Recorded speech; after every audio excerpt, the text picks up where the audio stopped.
Benefits of venison. Not many people have ever heard or even heard of venison. Venison is usually known to deer meat, but elk, moose, and other animals like these can only help be considered to be venison. Since venison is not sold in stores often or even at all in many places, it can be hard to know the benefits of eating it. This article will outline 10 great health benefits of venison. Number 1. Low in calories. One serving of venison has about 160 calories in it. This is pretty low when compared to other meats. For example, the average hamburger patty has about 250 calories in it. You can get more buck per calorie when you eat venison literally.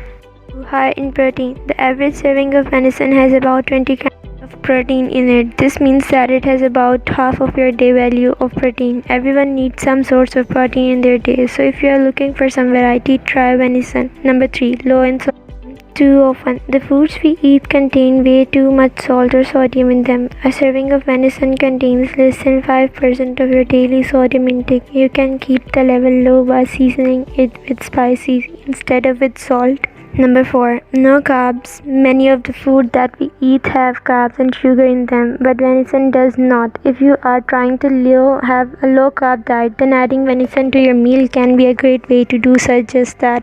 Relatively low in fat. While venison does have some fat in it, it is still negligible amount. On average, venison has less than 5% fat in it. This is counting both saturated and unsaturated fats. Compared to other meat products, venison is very low in fat.